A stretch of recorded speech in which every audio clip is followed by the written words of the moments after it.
Hi, you've reached what's on Scott's mind, and obviously, as you can tell by the lack of hair, it's not hair. Over the weekend, last week I talked a little bit about IU football.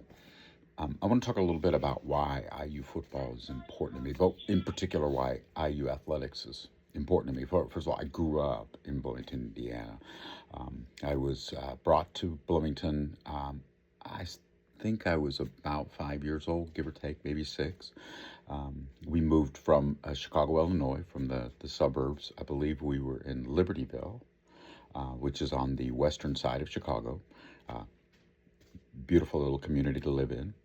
We were in Libertyville. We moved down to Bloomington, and my father began his doctoral degree, PhD, piled higher and deeper. For those of you who know the old joke, right? Bachelor's degree, BS. We know what that stands for.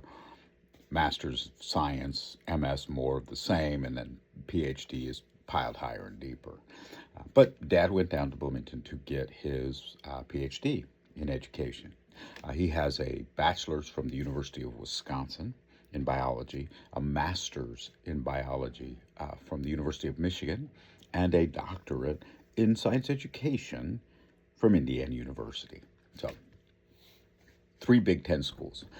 But the thing for me was when we moved to Bloomington, I don't know, that was probably, it was 1965 when we moved to Bloomington. IU was in the beginning of the Doc Councilman era in swimming, and for the next 6 years would win the NCAA swimming championships.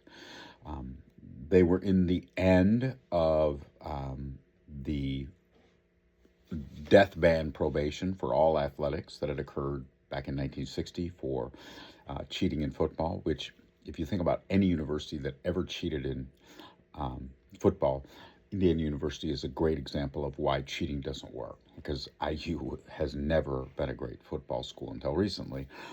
But out of that, my father and I spent a lot of time, talking about, communicating about, discussing, and watching IU athletics. We watched football games on TV and in person, basketball games on TV and in person. One of my favorite events was in the 1976 season. My father asked me back then, when you used to get the what was that? Whatever, I don't remember what the pamphlet was called, the game pamphlet, but at the back of it, they used to have all the players' names, and you could keep score of how many baskets they made, and how many rebounds they had. Right? You could keep score. You could do a score tracker, and I used to do that. That was one of my favorite things to do. And one time, I don't know why, I just started counting the number of times my dad stood up and yelled. And so at halftime, my dad said to me, and actually I think it was the year after 70, though it was actually in 77, how many points did Benson have? And I said, well, Benson had 12 points in the first half, blah, blah, blah, all the different other players, Wayne Radford and the other different players that were there at that time. And by the way, Dad, you stood up 23 times, right? And then I just kind of kept track of that thereafter. It was kind of a running joke between he and I for many years. But he and I shared a love of Indiana University athletics. So I continue that love. I honor my father, even though he's been gone now for many years, over 11. I honor that because that tradition was important to me then. It's important to me now. He was a great influence in my life, as my mother was as well.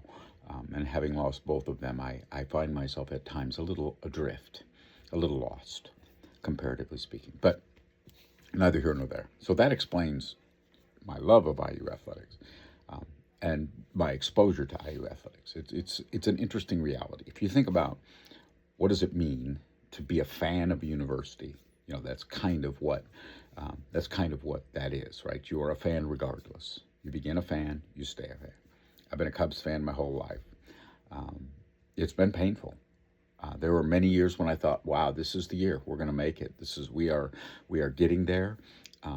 This is the year the Cubs are going to do it." And they always failed, except for 2017, and they didn't fail in 2017. So, hope springs eternal. I'm a lifelong Bears fan. I first was exposed to the Bears when I was a very young child, sitting on my grandfather's knee, I asked him on a Thanksgiving Day. The Lions were playing the Bears back then, so it was the early '60s, and I said, "Grandpa, what team are we for?" Because at the time my favorite color was silver. I wanted him to say Detroit because Detroit had silver, but my grandfather spun me around. He had massive, huge hands. Spun me around, and he said, "You're a Bears fan now, boy, and you will be the rest of your life." And Grandpa, I am still a Bears fan. Love my Bears. Bears won yesterday. I'm recording this on Monday because I didn't have time to record this weekend. But athletics is very important to me. I enjoy watching it. I enjoy playing. I'm not very good at playing, but I enjoy being part of a team and playing. Anyway, that's what's on Scott's mind, the why of athletics for me.